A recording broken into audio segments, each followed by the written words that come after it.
Welcome to But For Real, a variety show podcast co-hosted by two therapists who also happen to be loudmouth feminists. I'm Valerie, your resident elder millennial child-free cat lady. And I'm Emerson, your resident chronically online Gen Z brat. And on the show, we'll serve up a new episode every other week that will take you on a wild ride through the cultural zeitgeist, mental health, and beyond. You'll definitely laugh and TBH sometimes maybe cry a little because this is a silly and serious show. Buckle up, my friends, and let's get into today's episode. Emerson, I'm so happy to see you today. I'm really scared. I'm like, what does fake serious intro mean? I was really trying. I was really trying to be serious, but I was like, I don't. With the most unserious person you've maybe ever met. And I don't think I know how. No. I don't. When it counts. Sure. When the moment calls for it. I guess. I don't know if I'm serious ever anymore. Oh my God. How spooky ooky. Get the adrenaline going, everyone. Yeah. You know, Val keeps me on my toes. Our, I guess, real air quotes intro is, what is your relationship with play and or getting silly as an adult? Yeah. You have to frame it around adulthood. And I love this question because for me, it's like a two-part answer. Mm-hmm. Like, because being silly, I'm all about. Yep. But I'm really excited to talk about play today because I'm like, I think silliness is its own type of play interpersonally, just with yourself even. But yeah, I feel like I'm silly a lot and I don't play a lot. How about you? That's actually I feel like I really resonate with that. I think the silliness, the jokes, the humor, I can access that. And I feel like that has made me confused a little, or at least like caused some dissonance within my like identity where I'm like, I'm an unserious person or like a silly person. And so I feel like that has made me think that I'm playful or that I am engaging in play, a similar kind of beat where like I really haven't. I've just been kind of like over here in the like comedy realm of it all. So like thinking that they are, you know, mutually exclusive type beat. So I feel like me too. I'm excited to talk about this today because even writing this out, it was making me kind of turn on what does this mean for me right now as a 26-year-old, which means nothing and everything all at once. So, kind of like to be determined. Okay, we'll explore more. We shall. Okay. Yes. Now it's time for our first segment, Tea and Crumpets, where we tell you what we can't stop talking about this week. Kind of along the lines of play, I feel like one of the ways that I'm exploring that is through I'm trying to become someone who like watches a lot of movies and that's not always play. Like there's a lot of movies that I'm like, is this really how I want to spend my Monday evening getting depressed about this topic? I'm sad. So it's not all play, but I'm trying to look at it as an opportunity to like lean into that side too, right? Yeah. Like I don't have to watch all highbrow serious cinema, right? Yes. And so recently on a trip on the airplane, I watched Freaky Friday, which I had never seen the original, like, quote, not original, but the first Lindsay Lohan, Jamie Lee Curtis one from like 2003. Had never seen it. What? I know, right? Which is so weird because I was like in high school, but that was the era where if you didn't see it in the theater, that was it. What, were you going to Blockbuster to rent the DVD? True. So, so I watched that, and then on the plane ride back, I watched Freakier Friday. Fun. And I tell you what, I was laughing out loud. Period. I was tearing up. Like, they were so good. And I'm just enjoying the opportunity to remember that connecting with film includes connecting with playful, silly stories. That's actually so inspiring. I feel like I'm really bad with media. Like, to sit through a movie or to like, especially with movies, I feel like I'm really behind and also judgy. I'm like, if it doesn't hook me right away, I'm like, okay, bitch, like, we get it. You have dopamine problems. Like, just like give stuff a chance. I really love that yours is kind of centered in play. I was kind of reading mine and I was like, mine is not, but that's also not true. Yeah. So mine is screen-free, which ish. Because we all know I can't all the way it. Screen-free Sunday sauna steam. Like I'm trying to like build this like more fruitful Sunday routine where like I look at my meal prep for the week. I go to a restorative yoga class every Sunday at the Y. And so that's kind of where it started. And then I'm trying to just like build this like lovely routine around it because I really struggle with this time of year.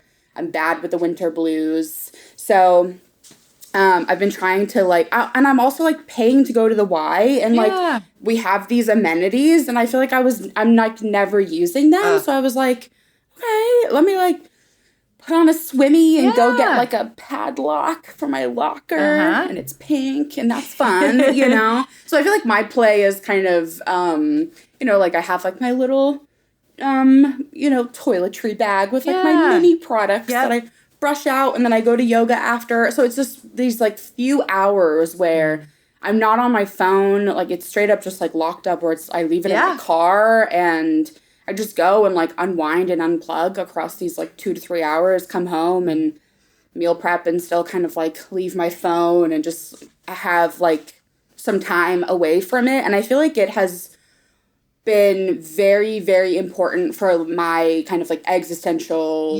scaries and the dread where I feel like I just kind of was spending all of my weekend in bed and then being like, wait, why am I terrified to go to work next week and do life stuff? And I was like, hey, maybe you need to move. Yeah. So that's been really nice. It's been exciting and I feel like it's a good thing to set myself up for winter.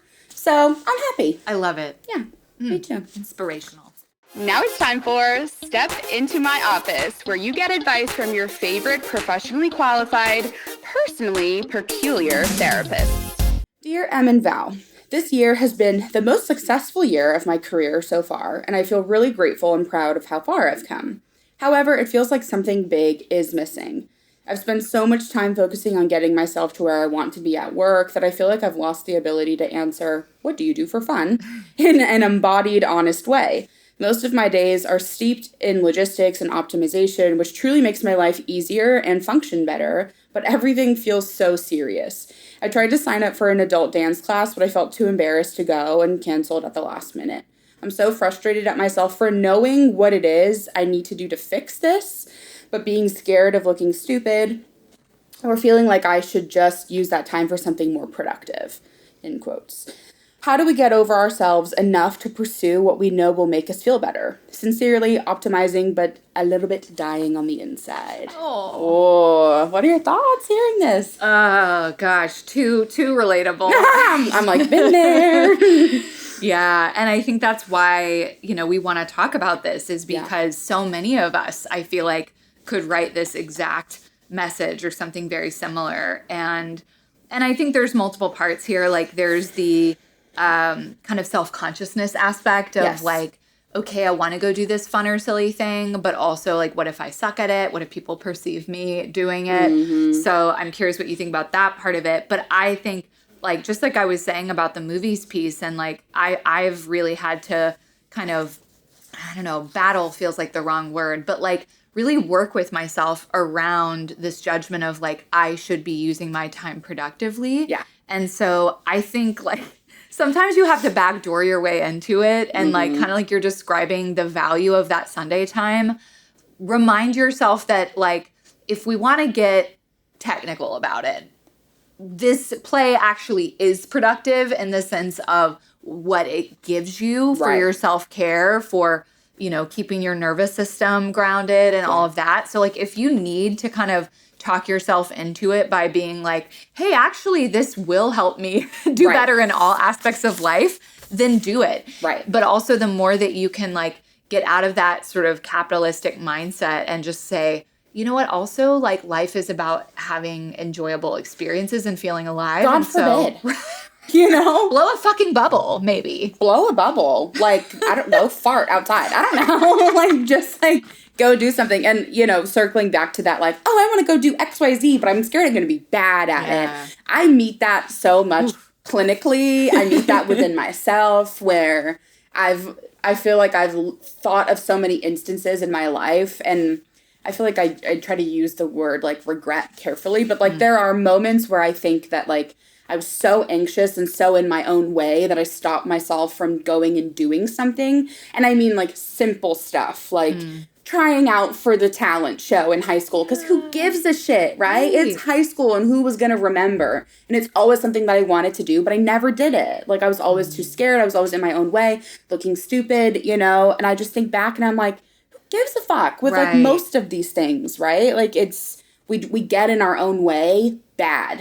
And, like, it's not like this whole episode is, like, stop being the person that gets in your way, and that's the only factor here. It's not, but it is a big factor for most of us, and it is a little bit of, like, I know what I could get out of this, but I'm still denying myself of doing it, and so, like, can we entertain, like, what it means to self-sabotage a little bit, right? Like, not show up for yourself when no one else is going to do it. It has to be for you, and you have to do that for you, and kind of reckon with, like, doing that can help the meaning making. It ties into our last episode. That's why I thought this was a good place to put this one, where, like, this stuff is really existential when we think about it. Yeah, and I think also, like, challenging the idea of, like, what's cringe, and not being afraid to be, like, the lady prancercising through the park, right? And there's a reason that woman is, like, probably in her 60s, because this is something that people often say, you know, as they get into their 30s, 40s, and beyond, that, like, it's like the bell curve of giving a fuck of what people think goes down. And I think there's some element of that that's just, like, developmentally aligned, like, it makes sense. But also, if we have a choice where we can speed up that process, and remember, guys, we're not saying don't give a fuck as in just be a little asshole and, like, to think only of yourself, but maybe give less of a fuck about people's perceptions of you, and especially if they're going to think something you're doing is silly or you're not good at it, like, or that get you're your weird butt in there. I hear adults every week, oh, well, what if I do this, and or what if they think I'm weird? And I always, no matter what I've been met with so far when someone said weird, I've looked everyone in the face and said, who cares? Who cares? It is such a what if I reach out to someone on social media and ask them to be friends, and they think that I'm weird? Well, what the fuck was all of this supposed to be for in the first place? To make friends. To keep up with friends. Like, we've lost the plot, people. We have. About what's weird and cringe. Put yourself out there. Put yourself out there. And now it's time for the DSM. In our DSM, all varieties of dysfunction, spiraling, and meltdowns are welcome. In this segment, we break down complicated concepts and common misconceptions about mental health, well-being, and tell you what we really think. Of course, as you can tell, we're going to explore today the relationship that we have with play and silliness as adults, and why play is actually integral to your well-being, how we can start inviting in joy when you maybe have not felt very connected to it.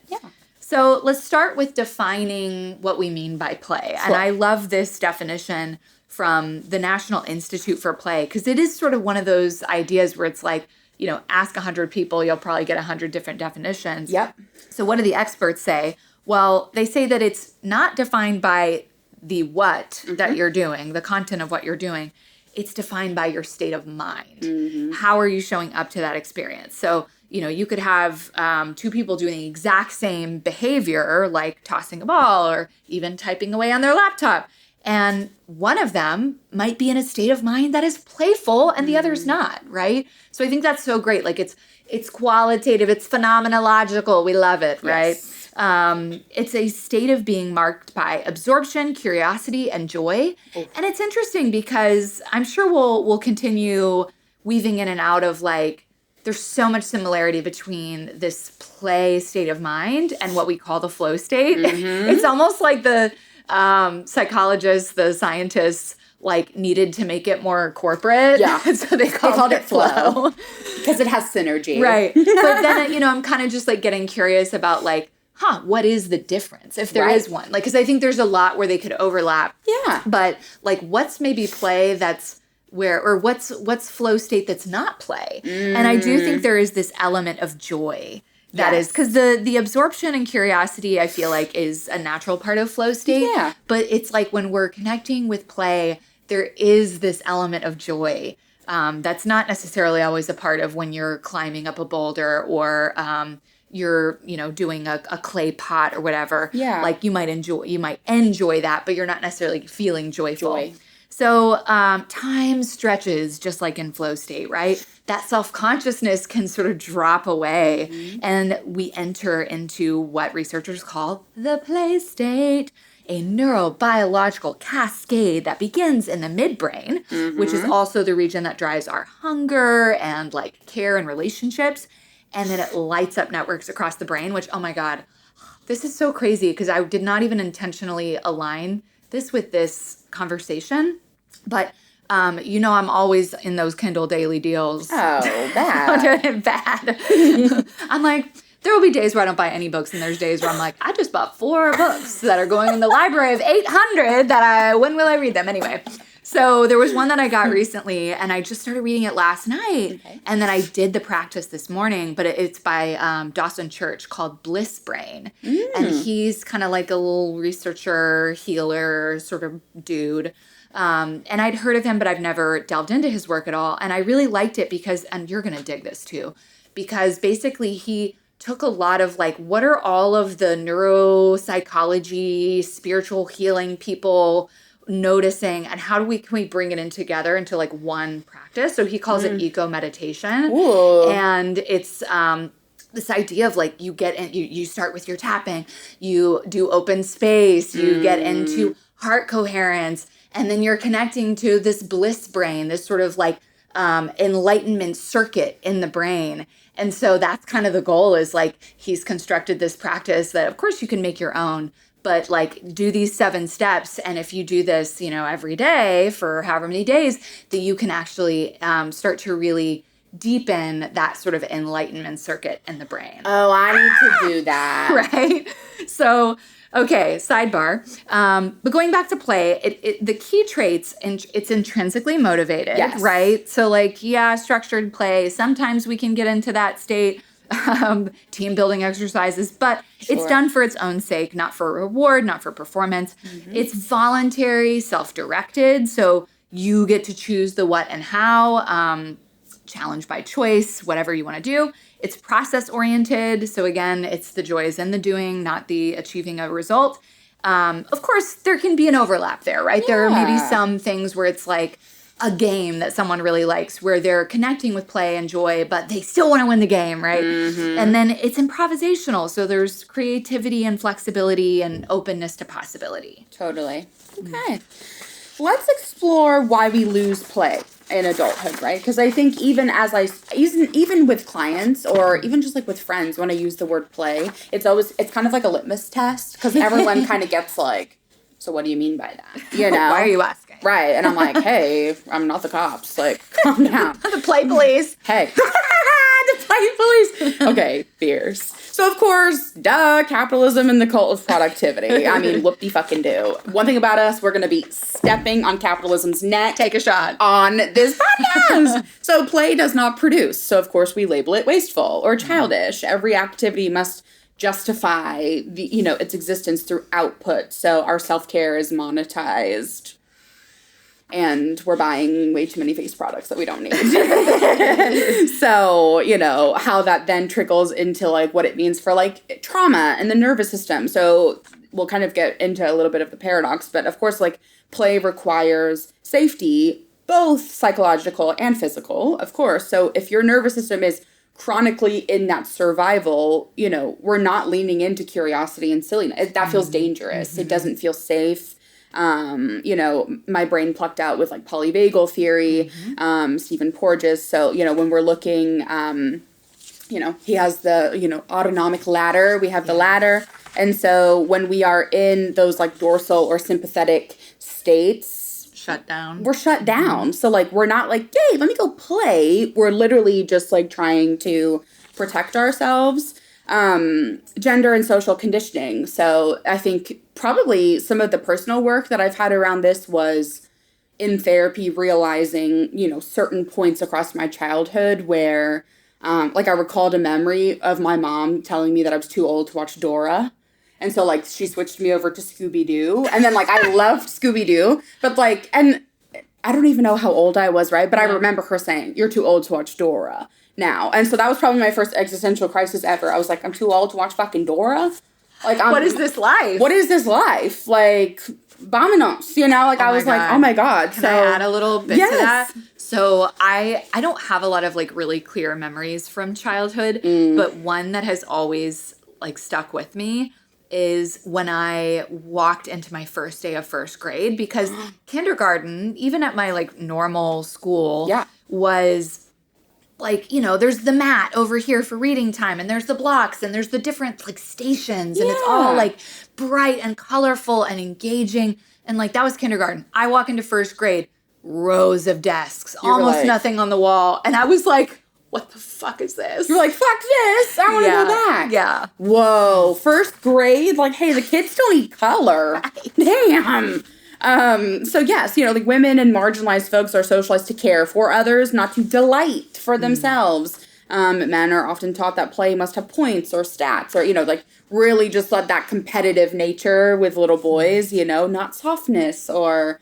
you know, engaging in, you know, more nurturing play. My mom was a nanny for so long, and she always remembers having a little boy, and he loved playing with, like, the baby dolls, and he would pretend to be a dad, and his dad came in and was like, he's not allowed to play with this anymore. Aww. And, like, stumped it in front of the kid. And, like, my mom, you know, I just think of these instances where we, like, say things and we think, oh, just so flippant with kids. No, these kids are, like, remembering what you're saying and, like, internalizing this shit. Not all of it, but some of it.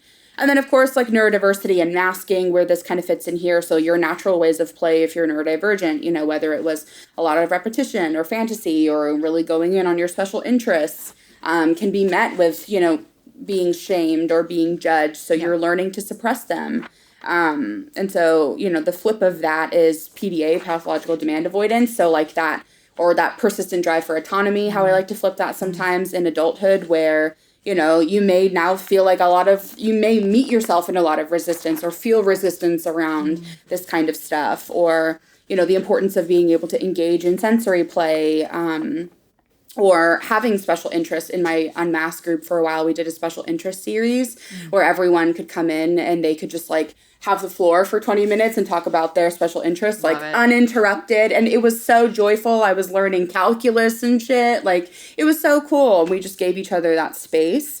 But, like, all of these, and so, you know, if you're a neurodivergent and a woman and you're just suffering under capitalism, who isn't? So, like, thinking of just, like, how comorbid all of this is, right? Like, how much layers are in this play onion, if you will, of, like, what separates you from that in adulthood if you're working with all of these different systemic layers, and how challenging that is. Yeah. It's not just about that, oh, well, I'm in my own way. Sometimes it is working with systemic these pieces. Barriers. Yeah, absolutely. That a lot of us don't think about when it comes to this stuff, I think. For real.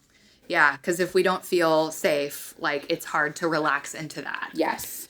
So I'll throw another little sidebar in here of something that I thought of. So one of the ways that I connect with joy and play and sort of childlike wonder is there are certain little toys that I just love, like the Beanie Boos with the bright, big, sparkly eyes. Yeah. Like, I've just loved those. And so over the years, I've collected, you know, maybe 15 or 20 of them. Cute. And they're, like, on display in our home. like it's not giving... The beanies have their own spot. It's not giving, like, Pottery Barn is out of date, whatever the fuck. It's not... What's Elm? Something... You're asking the fancy one? I don't know. Anyway, so it's not giving aesthetic, right? Sure. But it is giving people live here. And so I had a bunch of them sort of, like, at different little pockets on my bookcases in my office.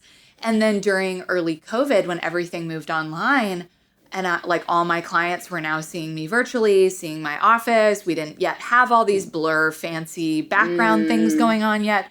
I removed all my Beanie Boos from my bookshelves because I was like, I need to be seen as professional and adult, right? And then it was, like, not even, I mean, I have some out other places in the house, but maybe it was like a year or two ago, I was like, why did I put those away? And I brought them and I put them back out on the bookshelf, and if you're ever in a virtual meeting with me, look for them. You'll see like a little dragon here and a turtle here and like a unicorn. And I'm going to start looking now in supervision. I'm going to be like, here. Yes. And so it's like, you know, I could get in my head about like, oh, what are people going to think? Like, I don't even have any kids. Why do you have these weird little stuffed animals? Also, who cares? Who cares? They bring me joy. Yeah. So anyway, I wanted to share that little example. That's a but great going back example. to like why this matters is, as you were kind of getting into with polyvagal theory, play actually helps us shift into what Porges calls the social engagement system. Yep. And that's kind of the antidote for the shutdown and the antidote for that kind of chronic nervous system hyperarousal. Yes. So, you know, for all of our folks with complex trauma, if you need more incentive to play, just know that this is actually a part of your healing, right? This is part of when we are in the play state of mind, we are naturally in that social engagement system that is healing for our nervous system. Also, creativity is so huge when you think about the power and necessity of creativity in society and innovating solutions for social impact. I took a class last summer on creativity and social change and just all kinds of fascinating reading about the topic of creativity. But we really connect with that when we're in that play state of mind. So it's like you might have great ideas come up that lead to innovation that have nothing to do with the play that you were doing, but because you were in that state of mind, it unlocked something in your brain. And then connection. The Gottmans would say that couples who play together stay together, right? Sure. And this is something that I always love seeing this in couples, and it's one of, you know, the things that I value so much in my own relationship. I was just stalking Hillary Duff a little bit on her socials, and like she's got her new killer single out now, and I was like, so who's she married to, and who's this guy, and like seeing how they talk about each other and seeing their pictures, and they're so playful together, and it's like I'm sure he could post all these like stunning, beautiful pictures of her, but he posts ones where she's laughing and they're being silly, and I just love that. And then, as you kind of alluded to, that existential well-being, that playfulness connects us with our sense of aliveness and awe and wonder and meaning, which can really help when we're feeling a little nihilistic. What's the fucking point of it all? A little like, fuck humanity. Maybe you need to go play. Indeed. So a little bit more about the science of play, and feel free to jump in here at any point. So the researchers at the National Institute for Play tell us that play is not just a nice to have. It is hardwired into our brains, and that emotional circuit, again, in the midbrain, has been explored a lot by neuroscientists. So brain scans have shown that when we are engaging in some sort of playful activity, those play circuits light up. That signals that ripple up to the cortex and the cerebellum, and it helps us to deepen those neural pathways that support our well-being. So each of us have this unique play nature, our sort of preferred way of playing, whether that's movement, social, fantasy. And then when we stop activating those circuits in adulthood, if we do, we experience real consequences, whether that's like hopelessness, cynicism, rigidity in our thinking, diminished creativity and adaptability. We are more vulnerable to low moods when we're not regularly connecting with that sort of play circuit. So think of it as this is a necessary part of your care for your human animal being, just like eating and sleeping is. We seek control to feel safe, and yet the paradox, play requires that we surrender, right? So the cure for over-control is not more control. It's curiosity. It's an invitation to take life a little less seriously. Yeah. Or take it serious enough to play with it. That's right. So how do we start inviting in this play, right? What do we do with all of us? We can't just be like, hey, nervous system, like, can you figure it out, girl? Love you. Okay, go be whimsical. Be more playful, goddammit. Be whimsical. And my nervous system is like, dude, what the fuck? I don't know what you want. So most of it is, you know, a safe but slightly ridiculous permission slip, I think, to find your way back into joy.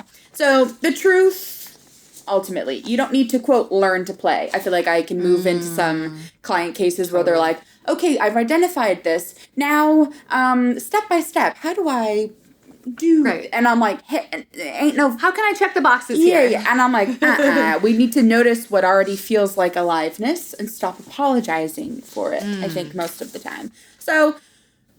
First kind of invitation, rebrand fun as a nervous system practice, kind of like you were saying already, Val. So like if play feels indulgent, then you can call it something serious if you really want to. Somatic regulation training sounds militaristic. Maybe it tickles your brain. I don't know. Just try moving your body in new ways, doodling, dancing while you make your coffee, talk to your plants.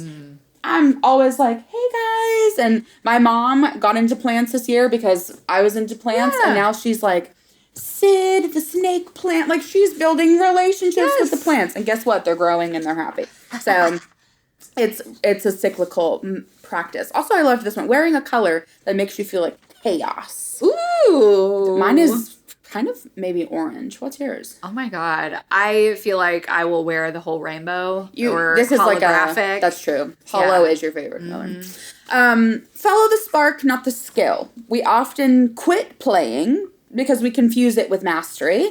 Again, the mastery, the productivity. Oh, I'm not good at this. You don't need to be good at anything. You just need to fucking do it. You don't need to be good at singing, drawing, skating, improv. You just need to be lost in it for a minute. Again, right? Remembering that play state where the consciousness kind of dissipates a little bit and you're just fucking in something. If it's something that lights up your curiosity, then it's enough. Yeah. Just be with that. Reconnect with your childhood play types. I think most of us try to start here and maybe like can't access that yet until we're getting a little bit, these first pieces. We jump into, oh, I'm doing this, but now it's stupid, and I'm like, yo, if you're getting too frustrated, like, we need to slow down. So, of course, think back to what you loved as a kid. Did you build stuff? Did you tell stories? Lego. What is it like to do pottery, gardening? Were you moving constantly? What is it like to take that dance class, go for a hike, roll around on the floor, which is highly underrated, spin in circles really fast? Did you love pretending? What is it like for you to go cosplay or karaoke or take an acting class? Like, our childhood clues our adult nervous system into what still works. Like, there is still that spark there. There's that version of you that loved playing with that stuff still inside of you. So what is it like to run that circuit down to them really quick and say, hey, is this still here? I'm convinced, by the way, that that's why most of us like crystals. Oh my God. Not necessarily because, like, this crystal does something different that this crystal doesn't do, but, like, they're pretty and sparkly, and I like to play with them. They're pink, and they're rocks, and I'm collecting them, and I'm putting them on the shelf. And that's all that needs to happen. So make it social when you're ready. Play is contagious. You can try micro play with people who feel safe. So slide in a goofy inside joke, maybe when you would maybe be more buttoned up and serious, or... try a new recipe without caring how it turns out. That's a big one for me, because I'm always like, this has to be. And I'm like, girl, it has to be nothing. Edible. That's it. Girl. It has to be edible. That's it. That's actually fierce. That's the fierce reframe. Social play reinforces safety and belonging. Again, so remembering the importance about that belonging. It's the opposite of doom scrolling alone on the couch or in your bed. Protect it like therapy or whatever you like to protect. You schedule your doctor's visits or your work meetings. What is it like to schedule joy too? And I think people get dicey around this when people talk about, scheduling the self-care or scheduling sex. Like, some people get really perturbed by making it feel like a thing. And I'm like, I get that. And this part might not be for everyone, but less scheduling. How are you just making sure you do it?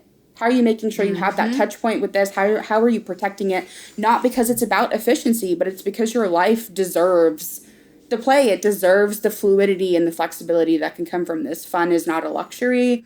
It is a preventative medicine for burnout and disconnection and despair, which we are working with so much of in modern society right now. So what is it like to lean into, like, the radicalization a little bit, Well, of course, but for real with all of this.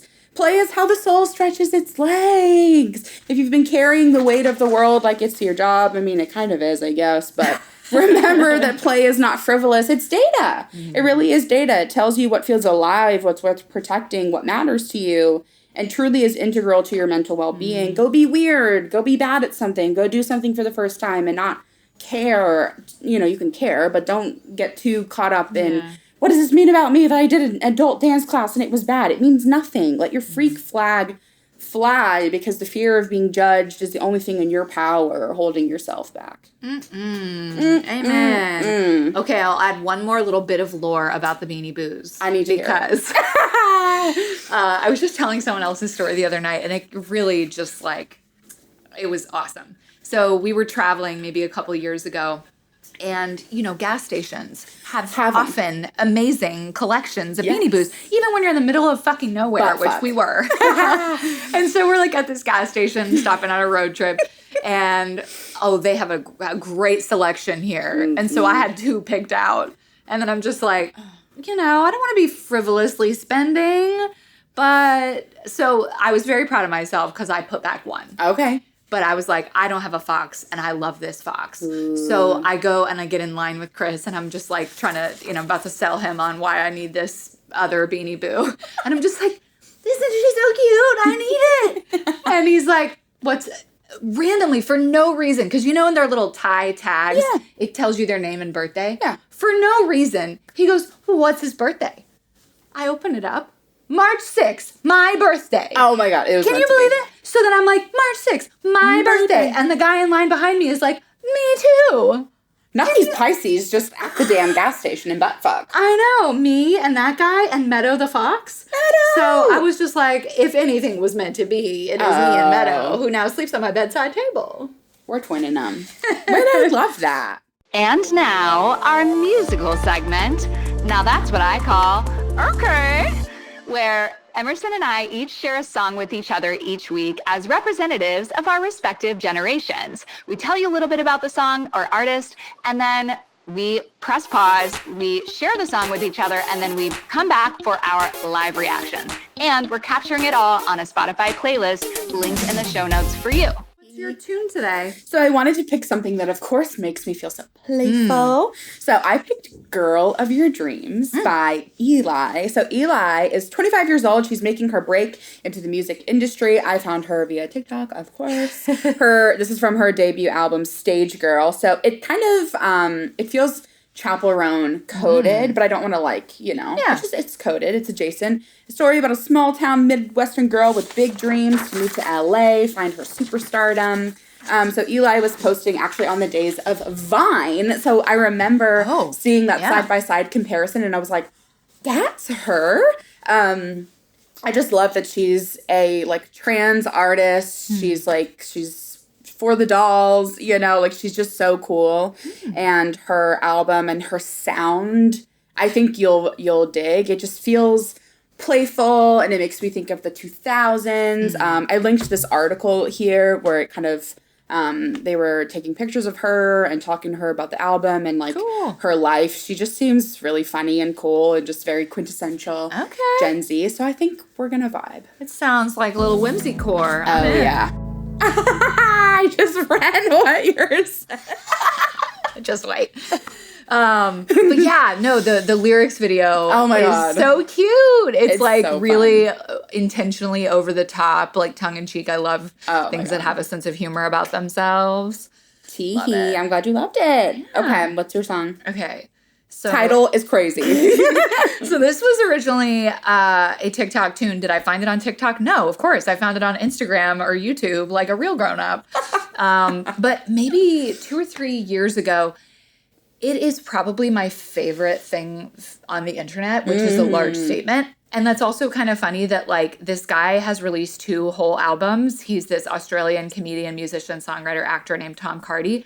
Have I listened to any of them? No, just this song hundreds of times. So I love this. And the Wikipedia on him said, Cardy's style of musical comedy often incorporates elements of awkward humor, observational humor, and surreal humor. So we've got 3 types of humor. Get ready. I'm scared. And one thing about an Aussie, they're funny. Oh my God. Your cheeks. Oh yeah. We were both like... This might be the reason why I've got no close friends. It's fucking worth it, baby. Oh my God. Perfect. Welcome to the segment, Wait, What? Where I fill Val in on all of the internet vernacular and lore so that she doesn't end up being an irrelevant elder millennial. my husband who teaches middle schoolers coming home 6'7", 6'7", 6'7", and I'm like, I still don't. It's a rap song. I don't understand. Sure. Please fill us in. Sure. All of us hopeless older people. What the hell is 6'7"? And so I feel like in terms of the interwebs, this is one where it took me a while because I was like, yeah. And I still don't feel all that confident, ladies and gents and everyone in between, because I'm like, what the fuck do the kids mean by this? Right. From what I gather, it was a Skrilla song. There was something about like the 6'7" was in there. Yeah. And then I was kind of seeing videos where it was like a famous, and I don't know sports. Sorry, I'm just a fucking girl. A basketball player that's 6'7". So then it just, it had like, it didn't even really have like strong, like to me, like I'm a zillennial. So like I'll say something. I was talking to Sam the other day and I said like, Hurricane Tortilla, and like that's from a Vine, and so he's laughing, I'm laughing because we like understand. Yeah. To me, 6'7", like this is the Gen A's, like this is their, it's just brain rot. Yeah. So like you'll see them doing like their hands like this. Like so it's 6'7". Like it means nothing, and it's not supposed to mean anything. Yeah. Or it's kind of like, oh, it's like these two. I feel like I've seen it where someone's been saying like, oh, there's like two options for something, and someone's like, 6'7". Like, it's just brain rot. Like, that's the best way that I can describe it. It's just not funny. Sorry, right. Gen A. I feel like we were having these vines as millennials, and it's like, it's Joan's barbecue foot massage, which I did at the Christmas party, the whatever, and. So, like, we can still, like, say those things, and, like, we know what we're talking about. So, like, that's, Gen A's, like, that's their... It's just an inside joke. It's their inside joke. Nothing. That means literally nothing. I equate 6'7" as the Gen A's version of 21. Okay, you have homework. Okay. So, anyone that's a millennial, 21, I feel like 6'7" is their 21. Anyone agree or disagree, feel free to chime in. And the Gen Xers, which was like, this would have been a little bit before my time, Beavis and Butthead, I just thought was stupid, because I was just like a little teenage girl. Yeah. But there was like one of them, short over the head, I am the great cornholio. Mm-hmm. And like there's all these memes going around about like, we think 6'7" makes no sense. Like we were coming to school talking about the great cornholio.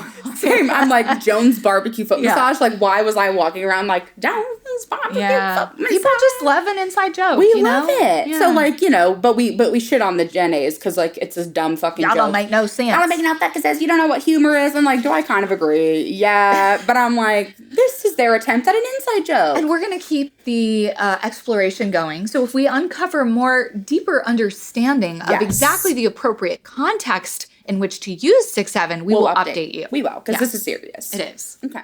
And now for our last segment of the show, welcome to Fire Dumpster Phoenix. It is rough out there, y'all, and we need all the hope we can get.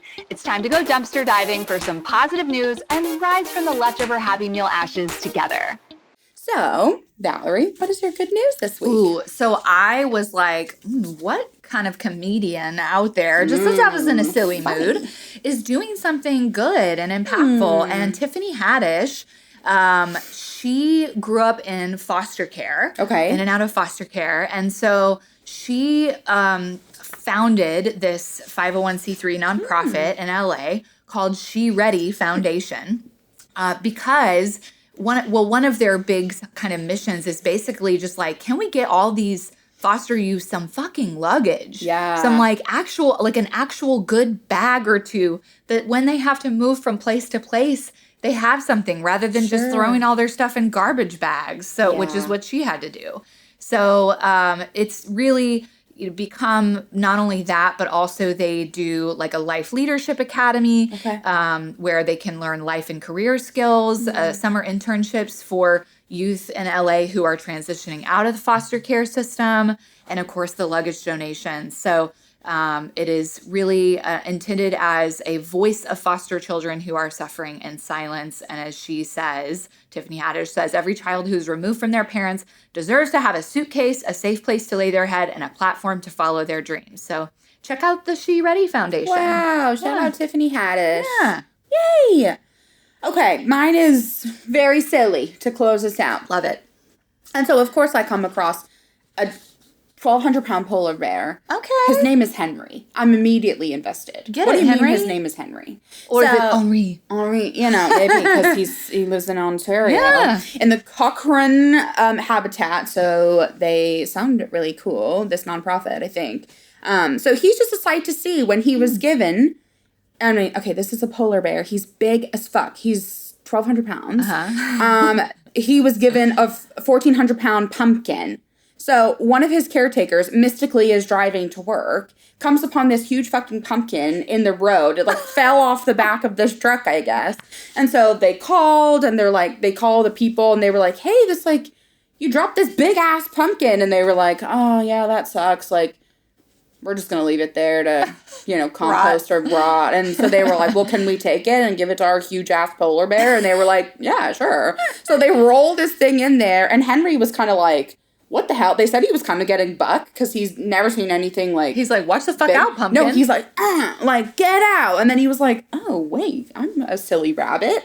It's a freaking pumpkin. So he just was going to town on this thing. He tucked into the pumpkin, and there's a picture of him at the end of the article. He's literally just passed out because he ate so much pumpkin. Oh my God. So he was both eating it and then cuddling with it. Oh yeah. He is obsessed with this. So he was like, oh my God, this pumpkin, we're not enemies. And he was like, wait, I can eat this. So he's just tearing into this hoe. And at the end, he's just in a pumpkin coma, passed out. It was actually really fucking cute and funny. God. I was like, Henry. Love it. So, sometimes you just gotta eat a 1,400-pound pumpkin. Yeah, and then take a little nap. And take a nap. Love it. Be less serious like Henry. Yes. Thank you, listeners. Go do something playful. Yes. Damn it. And we'll see you next time. Bye. This has been another episode of But For Real, produced by Valerie Martin and Emerson Ryder and edited by Sean Conklin. But For Real is a Gaia Center production. The Gaia Center offers individual, couples, and group therapy for clients across Tennessee and in person in our Nashville office, as well as coaching for clients worldwide. For show notes or to learn more about our work, visit GaiaCenter.co or find us on Instagram at the Gaia Center and at But For Real Pod. But For Real is intended for education and entertainment and is not a substitute for mental health treatment. Also, since we host this podcast primarily as humans rather than clinicians, we are not shy here about sharing our opinions on everything from snacks and movies to politicians and social issues. Thanks so much for listening to this episode. See you next time, bestie.